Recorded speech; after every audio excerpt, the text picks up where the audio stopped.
Welcome back to the 127 Fit podcast. Today's guest is the owner of Fix Performance Medicine. He is also an acupuncturist, strength coach, and fascial stretch therapist. Today's guest is Derrick McBride. Derrick, I want to welcome you to the 127 Fit podcast. Yeah, thanks for having me on, Quinn. Yeah, for sure, Derrick. So we're going to kind of just jump right into things with a little bit of a warm-up. The first question that I have for you, Derrick, is do you have a specific morning routine or a specific way that you like to start most of your mornings on most days? Most of my mornings I like to start with a little bit of movement. So 3 days a week I do strength and conditioning with my strength coach, Vinny Lopez at Vital Strength and Fitness. And then this morning, for example, ran just like a lap around Cheeseman Park with the wife, made some coffee. Coffee's always a big part of it, usually 2 shots of espresso and then start moving. That's usually my go-to. Okay, great. Now, in regards to any other type of food or anything, is it kind of just the coffee in the morning, or do you have anything else that you mix with your coffee or any other type of food, or do you not really tackle that nutrition until maybe post-workout or later in the day? Yeah, usually I don't eat first thing in the morning. Okay. I've over the years, just working as a personal trainer, you start the day at 5 a.m. Right. And I've never been like a huge morning person, although as I get older, it's getting easier and easier, and kind of has become more part of my routine. But starting training at 5, 6 in the morning, stuff like that. I've never been much of a breakfast person, even back to childhood, stuff like that. Very, very cool. Now it's fashionable and they call it intermittent fasting. Right. So I guess you could say I've adopted intermittent fasting ever since a kid. Yeah. Well, and I think that's a big thing. Talking to anybody within health and fitness, dealing with nutrition and movement, exercise. It's just really individualized, and you really got to find what works for you. So if that works for you, then that's awesome, right? Yeah. Makes me feel good. I don't feel like weighted down in the morning. Yep. Awesome. Beautiful. All right. So the second question that I have for you, Derrick, is there a favorite quote or mantra that you found great value in your life? I'm not much of like a quote or mantra guy. I would say the number one thing that I like, probably the quote that I quote the most during treatments and stuff like that while trying to explain things to patients is woman Ida Rolf, who created Rolfing. She has a quote, "Where you think it is, it ain't," which is just like a really insightful yet really simplistic way of just being like, you probably don't know.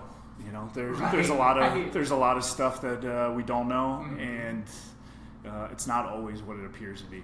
Which is probably the number one thing that I quote to patients. Cool. Simplicity is good. Yeah. Man. All right. Now this is kind of a new question I'm inserting today for our conversation. Yeah. Do you have a favorite food? And let's do maybe a healthy food and then a quote unquote unhealthy food. So two favorites. I'm gonna go kind of right down the middle because I feel like it could be either one. Okay. Tacos. Tacos? There we go. Hard shell or soft? I'm usually more of a soft corn tortilla sort of guy. Cool. But you can make those as healthy or unhealthy as what you want. Yeah. Plus, I'm going to Dos Santos after this for a lunch meeting, so got tacos on the mind. Yep. Now I was just gonna ask. I'm like, it's Tuesday. It's Taco Tuesday. So you're gonna hit it up today. So. Yeah, I guess I will. Okay. Cool, man. Cool. All right. Last question is a part of the warm up, Derrick. What is one word that you would use to describe yourself? I'd say probably curious. Curious? Yeah. Okay. And do you just kind of want to expound on that a little bit? Sure, yeah. I'm always looking for answers to things. As far as what's the best treatment modality? What's the best recovery modality? What's the best training?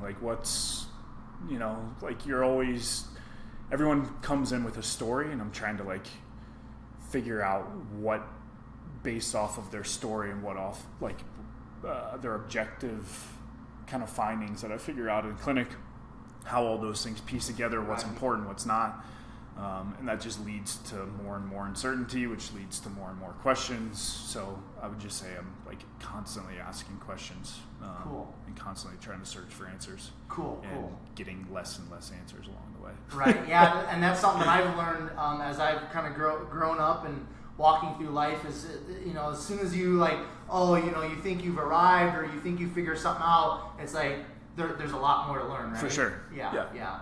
And I think that curiosity is something that is just a very valuable asset to human beings for our whole life, right? For sure. Like as soon as again you think like you've got it figured out or you've arrived, like you're basically done, right? Yeah. Like we really need to have that curiosity and have that openness to learn and to continue to grow and mature. Would you agree with that? Oh yeah, for sure. Cool. Yeah. Awesome. All right. So I would just like to kind of like dig in and not too deep here, but just a little bit about your background, Derrick. Kind of, if you don't mind sharing with myself and the listeners. Sure. Where did you grow up? Kind of what did those earlier years look like for you? Were you involved in sports and extracurricular activities? And then we're just going to kind of jump from kind of that early childhood right into college, because you've had a lot of experience in your profession. I really want to jump into that. So what were kind of those early childhood years like for you, if you don't mind sharing? Yeah, so I grew up in Harrisburg, Pennsylvania. Immediately was involved in sports. Wrestling was probably the first like competitive thing that I got into. Started tournaments like pretty much every weekend when I was 4 years old. Got out of that, started snowboarding, played tennis all the way growing up, played football growing up, played soccer growing up. Always been super interested in sports, athletic movement, high energy kid, so just constantly had to be like out running until, could fall over basically. Right, yeah. And then as I got into more high school, got more competitive in sports, but also started getting more interested in like the training side of things and the like recovery, the treatment side of things. So started doing like student athletic training. Okay. So I'd be the kid that would like at away games for football, I'd tape up my teammates and then I'd go out and play with them. So I liked every aspect, and I've always enjoyed every aspect of like the training, the recovery, the treatment, the performance, all that sort of stuff. So then for college, I decided to focus more on more like the academic sort of things rather than pursuing like tennis or football in college. Right. It helped that I wasn't overly good. That was helpful. So then I went to University of Pittsburgh, got a degree in rehab science, pretty much like pre-physical therapy, and then became a personal trainer, started working in gyms, started working PT clinics, worked in like research labs with physical therapists, stuff like that. Was exposed to, again, pretty much every aspect: health club, outpatient, inpatient, research. Moved to Santa Barbara, California. Basically, the idea was to get residency in California, just to get the hell out of Pittsburgh, Pennsylvania, Right. go somewhere warmer, nicer weather, things like that. So moved out, started working in a like recovery training facility, and was exposed to acupuncture. And the plan was originally to go to PT school, but then I kind of like got talked out of going to PT school for a number of like logistical reasons, and found acupuncture and saw how powerful the needle was as a modality, and then got more and more intrigued by that. Had a great mentor that could explain things in terms that made sense to me, rather than like, oh, there's stuck chi and there's like we have to open up these energetic meridians and stuff like that. But then that also was I was drawn to that because, again, it's like I'm very curious, and I don't think we have all the answers. I don't think Western medicine has all the answers. You go back and like figure out that Tom Myers, who mapped out fascial lines, there's also a very strong connection to the Chinese meridians, and you're like, oh shit, well maybe there is like a connection here, maybe the Chinese knew stuff that like we haven't necessarily figured out at this point, or like quote unquote proven at this point. So then the little bit of like art side of it, the just the openness of it was really like calling to me, instead of like protocols, everything being protocol based, because I don't think everyone fits into a protocol. So that kind of drew me more towards acupuncture and having the freedom to do exactly what I felt like needed to be done in that session. Okay. So then moved out to Colorado, went to acupuncture school in Boulder, studied mostly sports medicine when I was there, worked as a personal trainer when I was in town here. And then, as I did a sports medicine apprenticeship with guy Whit Reeves, who's like the godfather of sports medicine here. And in the last year started helping co-teach with him. So it's been like a great journey, just Absolutely. like through this very niche group of like sports acupuncturists that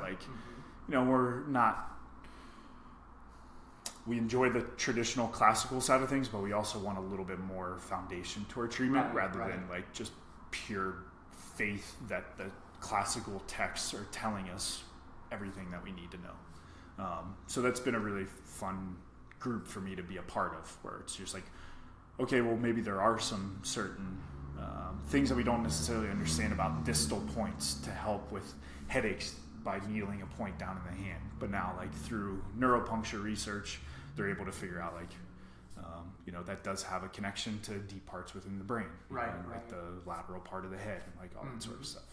So it's been a really fun journey so far. Cool. And then, so got out of school, started working at Denver Sports Recovery here in Denver. Have worked with the guys and girls that have owned that for a number of years, even as I was like personal trainer in school. So it was a really nice fit. And then after a couple of years, it felt like a good time to go out on my own, start my own clinic. Cool. Now, I just want to kind of break down a few things here just for better understanding. Now, in regards to kind of like when you were, going back to when you were younger and stuff, your younger years, you said you were like kind of taping your teammates or whatever up before, a sporting event. Yeah. How did that kind of come to be?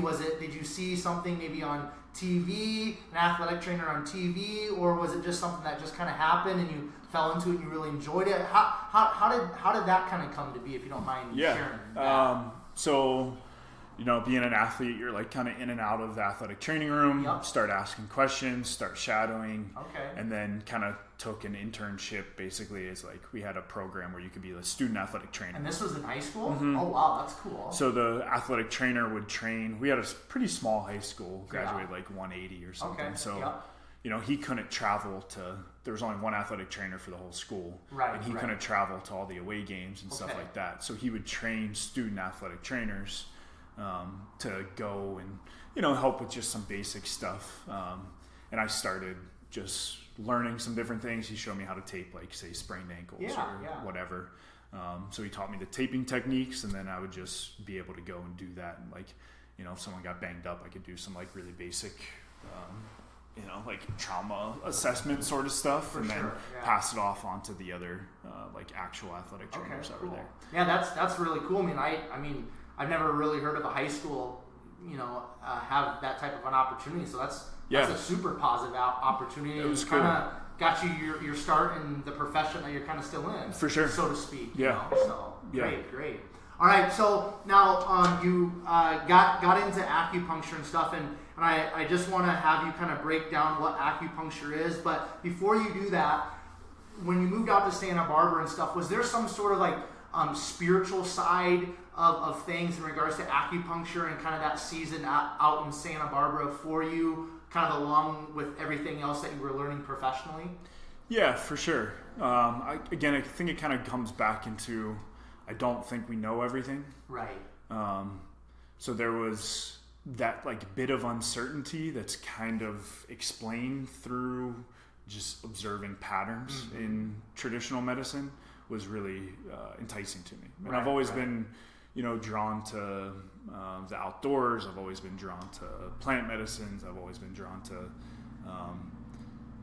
like being outside and being a part of nature is a very powerful thing. So like the traditional medicines are much more of like, you see the seasons within people. Like, everything's just a little bit more interconnected rather than just being like, we're a mass of cells that communicate in a certain way, and like a deficiency of this particular protein leads to this, and that's the only thing. But like taking a step back and looking at things from like a grander vision was definitely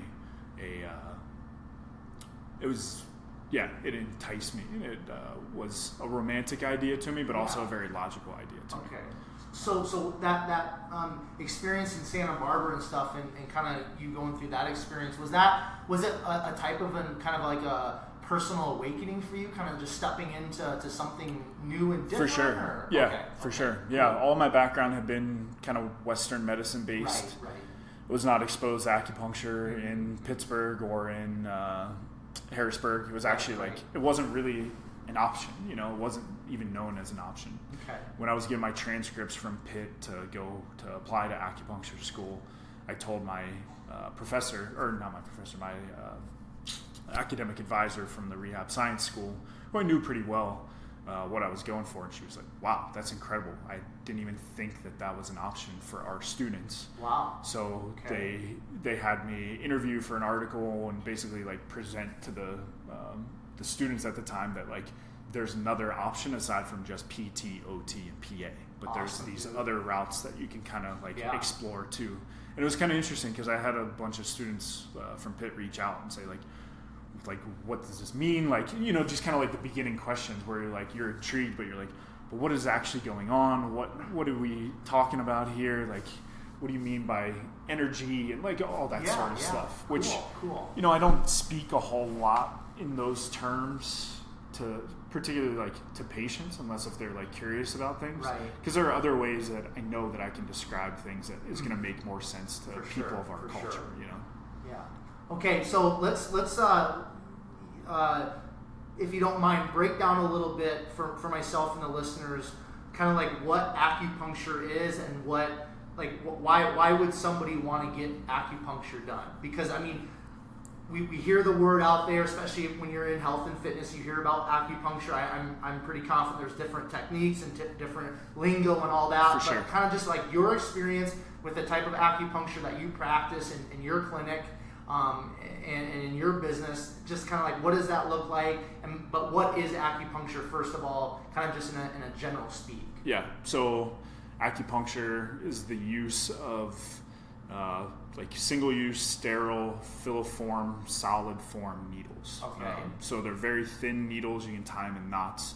They're solid, which means that they're not like a hypodermic needle, which has a hole in the middle. Right. So it's much less painful to insert the needles. Most of the time, you don't even feel anything. You may feel like a deep, heavy achiness around like spots that are really active. But for the most part, there's not a whole lot of sensation that goes along with it. The way that, like you said, there's dozens of, if not hundreds of different ways to practice acupuncture. The way I practice acupuncture, consider myself a sports acupuncturist. Okay. So it's very anatomically significant points that I use. There's a lot of overlap between classical acupuncture points and anatomically significant points, such as trigger points and motor points within muscle bellies. So a common treatment would include that plus, if there's tendons that have tendinosis, tendinitis, something like that, we can thread tendons, run electricity between that, just help bring blood flow into the tissue.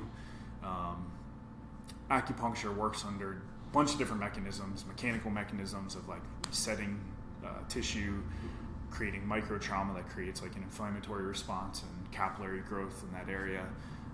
There's endogenous painkillers that are released.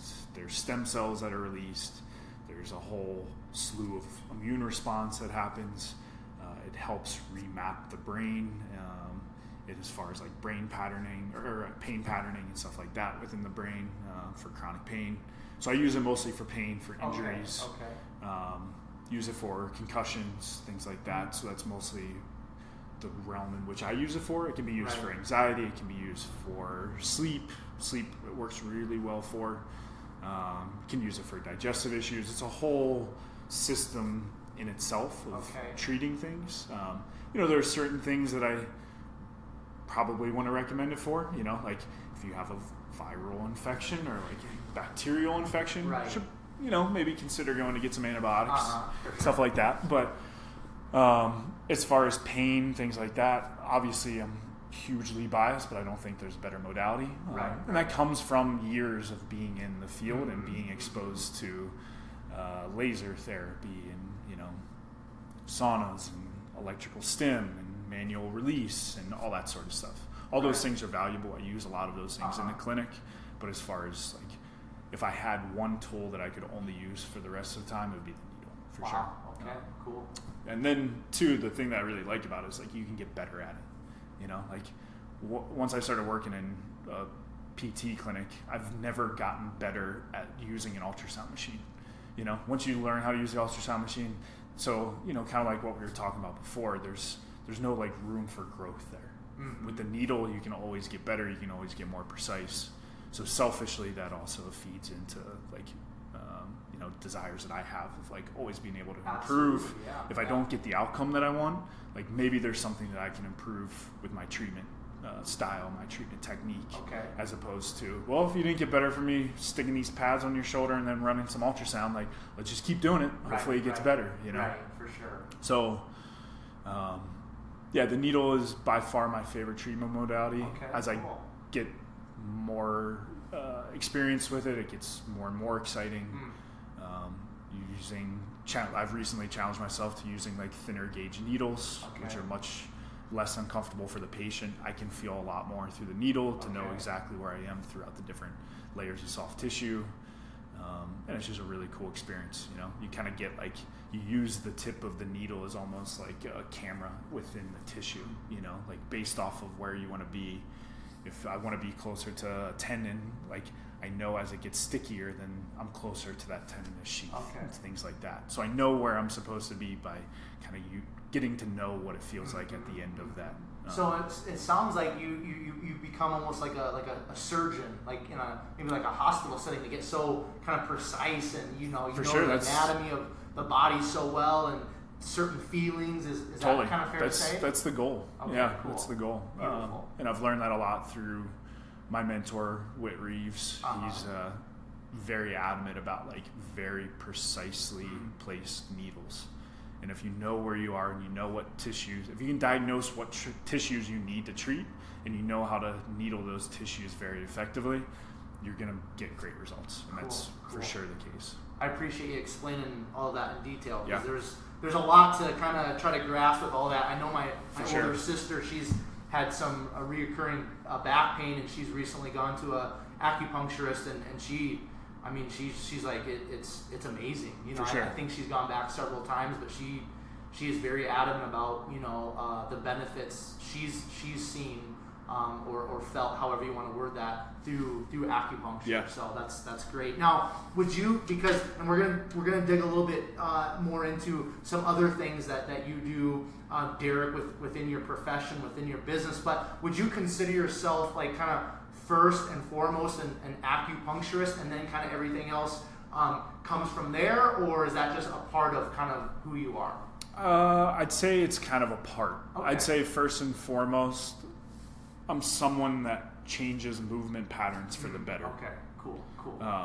I use acupuncture as a means to treat pain and to treat dysfunction in order to get to the place that I can get that person moving more naturally. Okay, beautiful. First and foremost, I'm a movement specialist. Movement specialist, okay, yeah. I like that. Now, one more quick thing in regards to acupuncture is because you just talking about using it a lot for like kind of correcting movement or people that have pain, but is that something that somebody could just come in on a regular basis for, just as like maybe a type of like recovery for something like an athlete, or let's say a bodybuilder that wants to kind of get more muscular and things like that? Is that something that acupuncture could be used for as well? Yeah, it can definitely be used for, the big thing I would say in that regard is recovery and sleep. There are ways to switch people into more parasympathetic based nervous system through the use of acupuncture, particularly through like needling the ear. So that is my main go-to with my athletes, is like, and then usually with athletes in particular, there's always like things that are popping up, so you do some movement assessments, figure out like, okay, this isn't quite as efficient as what we need it to be. Maybe this muscle's not firing the way that we want it to be, so we can get that back firing with some needling and some stim, and then we can work more parasympathetic activation to help with sleep and recovery that day. Beautiful. Yeah. If digestion's jacked up, again, we can try to figure out some of that stuff too. If there's an inflammatory component to the gut, we can start working, trying to, again, like get that parasympathetic, better peristalsis, and then also get them to just relax a little bit and start diving into lifestyle. So a lot of us are, trained, it's like holistic is always a term that's thrown out there, right? So try to do my best in taking a look at how they sleep, how their digestion is, how they move, how they manage stress, all that sort of stuff. And all of that can be managed through acupuncture on a regular basis, for sure. Cool.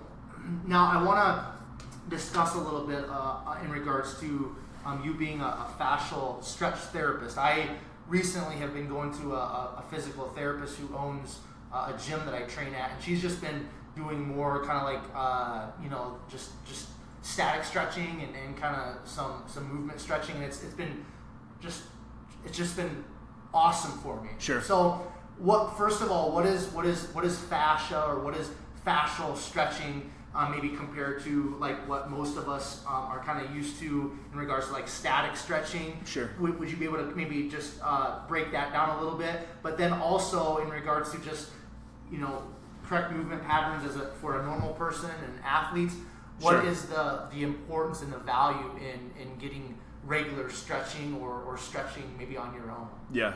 So fascial stretch therapy is like a patented form of stretching from a company called Stretch to Win down in Arizona.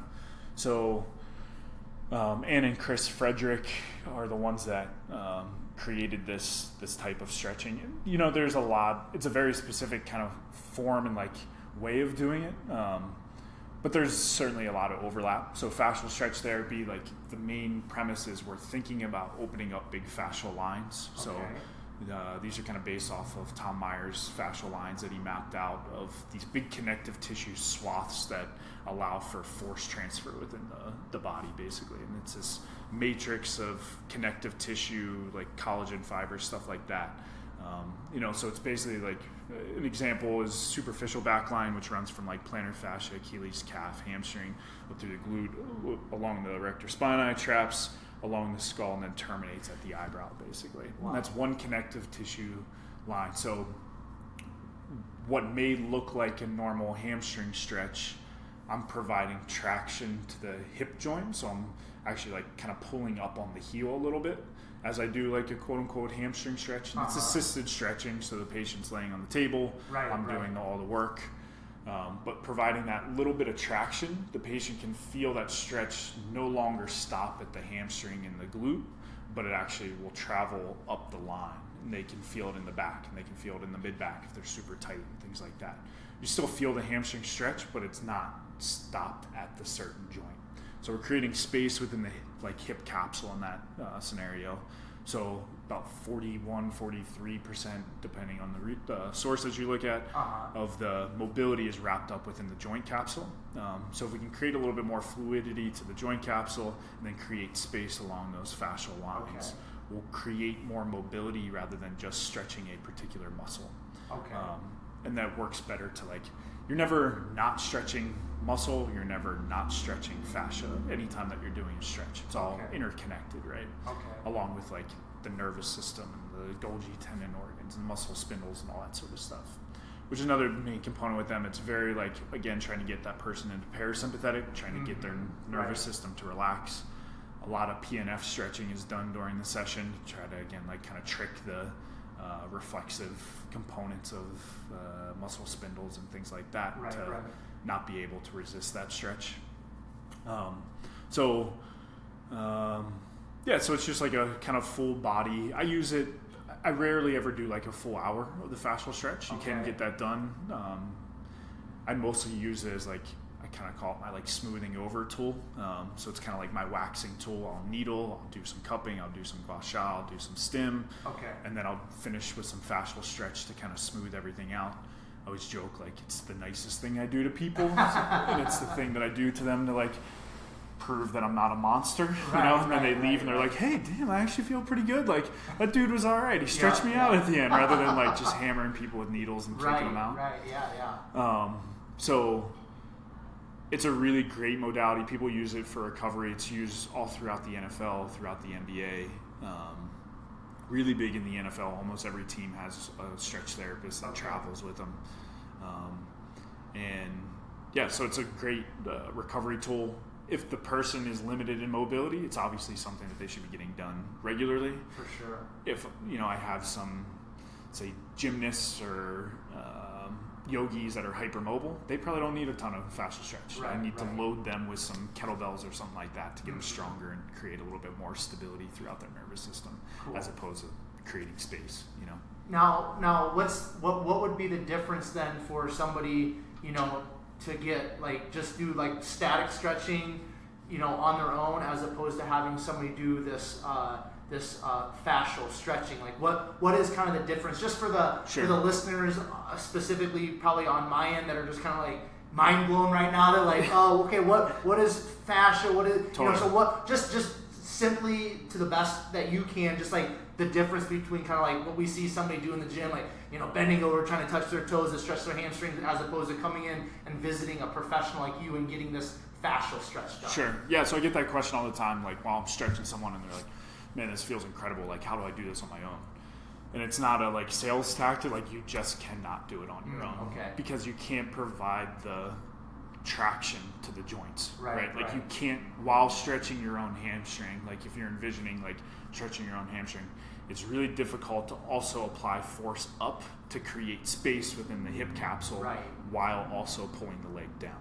So instead of the vector of stretch just going straight back, it's this arc that kind of where you're pulling up and away to create space within that capsule, which allows that fascial line to get stretched. So it's mostly about the traction, I would say, is the difficult part.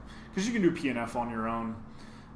You can do very fluid, kind of calming, neuromuscular sort of stretching on your own. That's not a problem. It's mostly the traction that's hard to replicate. Okay, beautiful. Thank you for breaking that down. Now, you mentioned somebody maybe a yogi or something that has a lot of mobility or very flexible, maybe needing maybe some strength or some kettlebell work, things like that, some different loading.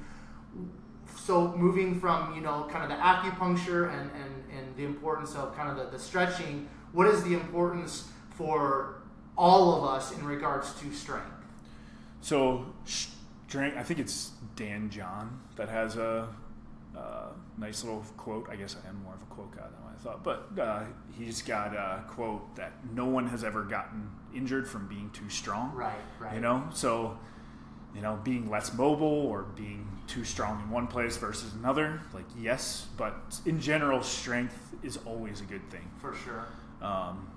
It makes you more resilient, But I would say the big thing that I focus on in clinic is more of a motor control or stability, which is slightly different. So I describe that more of a soft tissue, a software control program that allows your body to control ranges of motion. And that's through either orchestrating that range of motion or creating stability proximally, usually, so stability through the trunk or something like that, in order to allow for movement to take place elsewhere. So that's really the biggest thing that I focus on, and that's probably the thing that I would say separates me more from other acupuncturists, is more of being able to identify where somebody has limited motor control.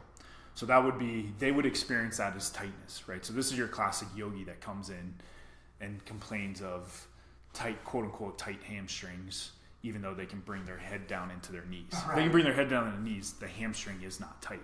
However, the hamstring is also a postural muscle, so it helps create stability to the trunk. If the trunk is lacking stability, the hamstrings will be firing at a higher rate and have a higher electrical activity because it's trying to create the stability that's not present within the trunk. Right. So at that point, I can tease that out and figure out okay, it's clearly not the hamstring that's tight, but we can do some tests and figure out yes, the trunk is limited in stability or motor control. It's not quite strength, although there is a component to strength. Right. But it's more of a coordination of patterns. Okay. And then I can rewrite that pattern. And in order to rewrite that pattern, that allows the hamstrings to relax, because the hamstrings no longer have to do that extra load that the trunk wasn't doing. Okay. Another good example is like car accident patient comes in who they feel tightness in their neck, they can't turn their head side to side, but if I can move their head through functional ranges of motion, then the muscle is not tight. The nervous system is freaking out to prevent that range of motion. It doesn't feel safe going through that range of motion. So it's a major component of what I try to tease out. Because I can needle that all day, I can stretch that all day. That's not what the system needs as an input to create long-lasting change. That person needs stability, motor control, strength. We need to retrain the nervous system how to control that range of motion, as opposed to just stretching it out, make them feel better for 2-3 days, and see you later. Come back next week, sort of thing. Cool. Now, in regards to kind of like strength, what is kind of like if somebody wants to get into strength, if somebody wants to get stronger, if somebody wants to kind of step into that realm or that world, what is, and I know it's individualized and all that, but just generally speaking, where can somebody start? You think it's learning how to kind of use kettlebells, dumbbells, barbell work, because again, once you kind of get in that health and fitness world, like you've got people like, dude, it's kettlebells or die, it's barbells or die, for sure. It's functional fitness or die. It's like, but the general person is like, dude, I don't really care. I just want to get healthier. I want to get stronger. So from your perspective and your experience, where's a good place to start in regards to strength and getting stronger and moving in that direction? I would say if you have the ability to work with a trainer, like a quality trainer, that's by far the best way to go. And you're talking like a personal trainer? Right? Strength coach, something like that. Cool. It's getting more and more affordable to do that. A lot of strength coaches are kind of going towards like a semi-private training session, which is what I do. And that's, makes it more, you don't necessarily get one-on-one, but it's 3-on-1 or 4-on-1 or something like that. So you're still getting quality programming that would incorporate ideally all of those things. If the information that you're getting is dogmatic, it's probably BS. Right. If it's just kettlebells, there's going to be gaps in that system. If it's just barbells, there's going to be gaps. I would say a good starting point is like, make sure your movement patterns are dialed in. Again, I'm an efficiency guy. For sure. The number one thing that I always see that sets people back is injury. Again, that's the world in which I work. So obviously everything's a little biased on my side of things. But if you're getting injured, you're not moving. If you're not moving, you're having setbacks. Physiologically, you're having setbacks. Metabolically, you're having setbacks. It's most important to move. So start small, make sure movement patterns are efficient, and then start adding load from there, whether that be a rock or a kettlebell or barbell or whatever. Right. Cool. Now you just mentioned patterns, and you're a movement specialist. So kind of in our culture, what are some movement patterns that you see that are, generally speaking, again, if you have somebody come into your practice that are messed up? The two biggest ones are thoracic spine extension and rotation, so mid-back, right? We all, most people, kind of sit in a hunch position. Yeah. So it's that opposite. We think, the way that it's often described is your chest is tight, and you need to open up your chest, and you need to do all these scapular retraction things, and work on opening up your pecs and stretching your pecs, where I start more thoracic spine. Obviously scap is a hugely important thing, but mid-back extension rotation. Almost everybody is either tight through there or they're limited in motor control through that.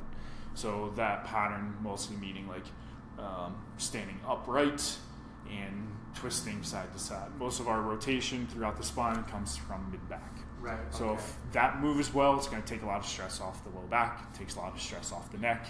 It allows the scap to get to have a stable base to move within. So now we're talking about shoulder, neck, and low back. The next biggest thing I would say is more ankle dorsiflexion. Okay. So toes to your nose. If plantar flexion would be like going on your tippy toes, dorsiflexion is the opposite direction, so toes up towards your nose. You can break this out into open or closed chain, which is basically like with knee flexion or without knee flexion. So squatting is a perfect example of closed chain ankle dorsiflexion. That's why everyone wants to point their toes out. Or that's a very general statement, but for the most part, everyone who wants to squat with their toes out, they don't have adequate range of motion through their ankle. Okay. Easy way to test that: point your toes straight, block your heels up onto a plate. If you can squat down with your arms up overhead, no problem, with the heels elevated. The only thing we have changed at that point is the amount of stretch needed through the ankle. If the movement pattern cleans up, then it starts with the ankle first and foremost. Thoracic spine plays a major component. Yes, hips play a major component, stuff like that, but none of that is going to improve until you can improve the closed chain ankle dorsiflexion. Okay. Cool. I'd say if there's like two things that people should focus on is like preventative recovery stuff. Buy a slant board, stretch the hell out of your calves with bent leg and straight leg, create more ankle dorsiflexion, and then spend a lot of time opening up mid-back. So laying on your side, opening up chest towards the ceiling while hips stay stacked on top of one another. Open up that thoracic spine. Thoracic spine mobility, ankle mobility, those are probably the two biggest things. Another one that I've really started focusing a lot on is hip internal rotation while the hip is flexed. I was at a conference in May, and Mark Verstegen, this guy Stefan Underwood, both from Exos, obviously Mark Verstegen's guy that created Exos, Athletes Performance. Their three main things for all of their athletes, particularly their NFL guys, combine guys, a lot of what they work on. The first thing Verstegen said when he started speaking, if you do nothing else after this weekend, fix people's closed chain ankle dorsiflexion. I think he actually said open, but either way, ankle dorsiflexion, thoracic spine, and then relative hip internal rotation during hip flexion. Those are the big ones. Beautiful. And that's all. If you look at gait and everything, as we step, right, we need that rotation through the trunk. Right. We need to be able to absorb and then retransfer force through the ankle. That's where the dorsiflexion comes into play. We need to be able to rotate over top of that front hip while it's in a flexed position. So those are the big three. The first two are by far what I've focused more time on than anything else in the last 10 years. Now, in regards to kind of that mid back and stuff, that was kind of the first one that you mentioned. Yeah. Does that correlate or have something to do with how much we're in front of screens and kind of bent over looking at our phones, or not per se? Probably. Okay. Yeah. Okay. I saw this thing on the news the other day that kids are growing horns. Have you seen this? I haven't. So basically where the traps insert onto the occiput in the back of the head, from the chin being down and lengthening those cervical extensors all the time. It's basically like Osgood Schlatters for the back of the head. So the soft tissue is pulling on the bone, and the bone's it's growing, it's more malleable, things like that. It's actually creating bony extensions coming from the occiput of the skull from so much tension from their heads being tilted down all the time. It's not a good sign. That's crazy, man. So yeah, I think that for sure plays a role. Okay, cool. We're gonna wrap things up here just in a couple minutes, but just being a movement specialist, you kind of already talked about movement, but how important is just again outside of kind of the proper movement patterns and all that, but how valuable is it and how important is it for human beings just to get up and to get out and move? Yeah, I mean, I think it's, there's the whole campaign now that sitting is the new smoking, right. Stuff like that, right? Yeah. And yeah, you just got to move. We're built to move. We're not built to sit in one spot. Physiologically, neurologically, everything improves when you're moving and you're going through quality movement patterns. They've done a bunch of research on what if certain brain games help with cognitive function, or different different trainings and different neurotropics and stuff like that. There's all sorts of things out there of like things that you can add into your routine in order to like help with cognitive function, right? The only thing that's reliably reproducible is learning new movement patterns. Absolutely. And exploring more movement patterns. That's the only thing that will reliably create better cognitive functioning. Like better cognitive functioning, now you're able to make better decisions for what you eat that night. You eat better, again, digestion gets better, you sleep better, all this sort of stuff. So to me, movement is the first priority. Absolutely. From there, everything else flows out. There are some people that prefer to like start eating healthy before they start moving a whole lot. If that works for you, totally fine. Mm-hmm. I'm much more of a person that believes that you start moving, even going for a walk, you process things differently. I just finished this book last week called Walking, One Step at a Time. Very like philosophical book on walking. Like bipedalism is what makes us human. Walking is what makes us human. So everything gets better through that, Cool. Now, quickly, just because I'm super passionate about movement, Sure. and I eventually, the goal is to open up a school centered around movement. I'm a full-time school teacher, so and being in public education, I see a lot of kids sitting. Unfortunately, PE teachers we're usually some of the first ones cut from the school for Sure. the lack of funds. Recess is kind of becoming very minimal, especially when you live in a place where there's cold and winter and stuff like that. Kids aren't going outside; they're not moving. So, as human beings, like my perspective is, we will never be able to reach our full potential without the proper amount of movement in our lives. Would you agree with that or not? Yeah, I definitely agree. I mean, I think of like there's a really good book, Sapiens, too.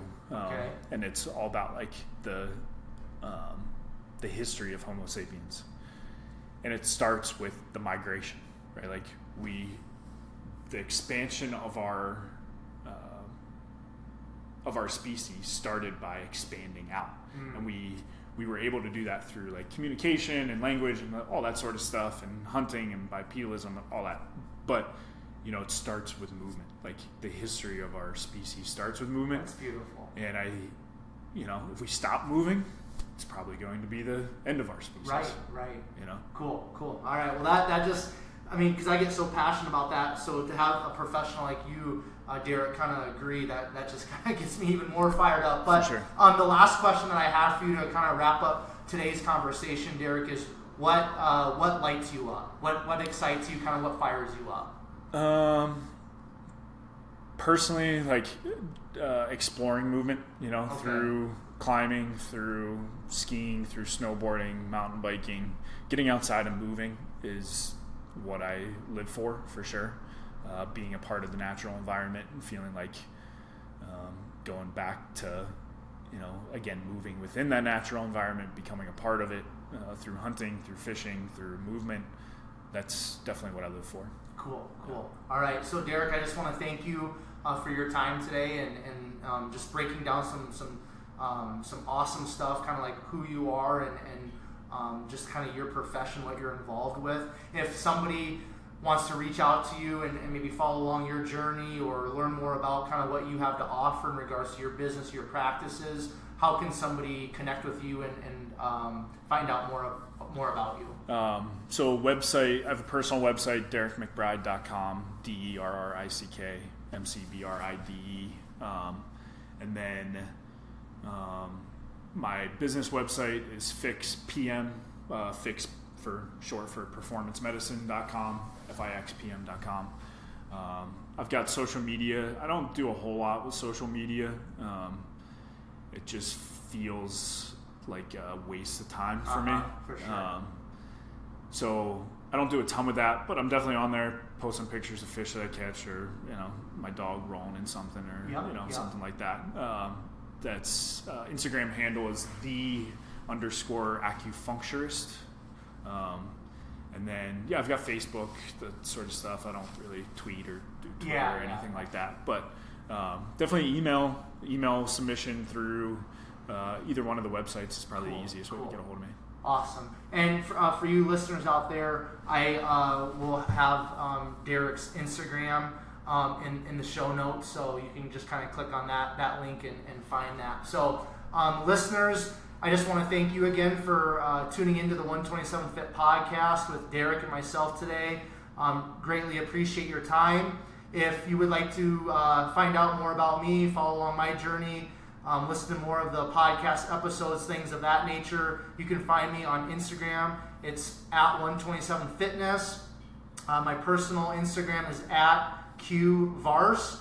Facebook at Quentin Vars. And if you guys would do me a huge favor and leave a 5-star rating and review for the podcast, that would be greatly appreciated. And then if you think you'd be a great guest, or if you have a friend or an acquaintance or something like that you think would be a great guest or guest, send me an email. That email is 127fit@gmail.com. Just share a little bit about yourself, give that email to your friend, have them share a little bit about themselves, and then we'll just kind of go from there.